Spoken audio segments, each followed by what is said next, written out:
I'm Kim Park, I'm from London. I'm an interpreter. I work with French, German and Spanish, and I recently graduated from London Metropolitan University. I think above all the atmosphere where I trained, it was a very positive atmosphere, very conducive to learning. We focused a lot on communication when interpreting, which for me is really what it's all about. And I left feeling like I have a very good base to go out into the interpreting world from, and a lot of good contacts and a very kind of positive memory of the experience that I had there. I did a language degree, and as part of that I had to spend a year abroad, and for the Spanish part I chose to go to Argentina. I wanted to go somewhere a bit further afield, and I ended up doing some very informal ad hoc interpreting for tours around the city as part of the charity work I was doing. And it was definitely a challenge, especially with no training, but I really enjoyed being with people and the kind of the on the spur of the moment element of it. So when I came back, I then looked into more formal training routes to do interpreting. So that was my first introduction to it. What do you think of this event today, the European Mock Council? I think it's a fantastic event. It really brings the whole procedure to life, especially when you see that everyone's had to put themselves in the shoes of the different countries and really argue their corner with all the other countries and their conflicting interests, and everything. Everyone wants to go home to their country, so to speak, with the right outcome, which is clearly difficult.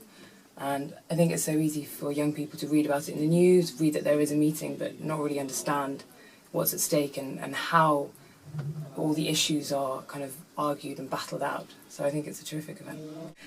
Well, in terms of working for Brussels, I think there's a lot of preparation to do. There's clearly a lot to know about the workings of the European Union, about all the different countries and the context in Europe.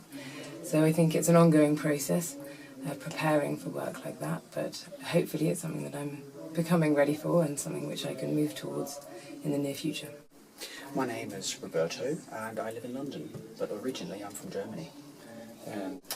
I studied at London Metropolitan University and I did a postgraduate course there in conference interpreting. What I really loved about the training is the fact that it was very interactive and very practical as well. It was almost from day one that we were in the booth, actually doing the job that I'd hoped to be doing later on.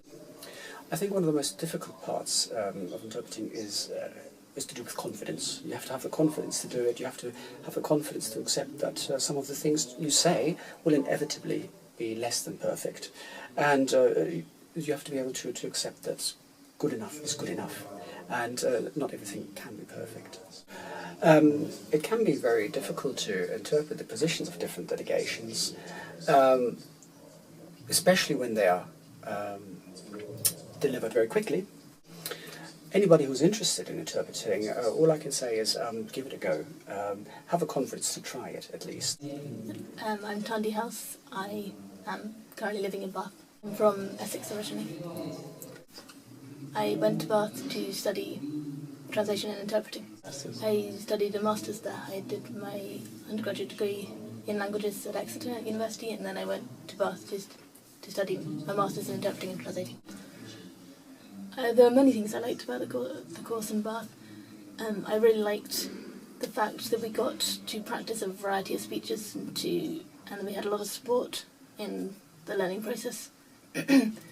Most of us started off as complete beginners, and it was amazing to have a group of people that went from not being able to interpret at all to being fairly competent by the end. The reason I was attracted to studying interpreting is that I love languages. I really wanted to work with languages. Before I started, I wasn't sure whether I was going to be interested in interpreting or not, but I was intrigued by the challenge it involves, and since I've been interpreting, I've realised it really is a challenge, but I absolutely love that challenge. For me, the hardest part about interpreting is not knowing exactly where the speaker is going to go. So sometimes you'll know a speaker quite well and you can anticipate where they might be going in a sentence, but sometimes you're not at all sure, and you have to try and make your best guess and correct yourself on the spot, and it's a challenge, but it's good. I've really enjoyed the interpreting work here today. It's been a challenge because often we're interpreting different speeches from people not necessarily speaking their mother tongue, but I've enjoyed being part of the process.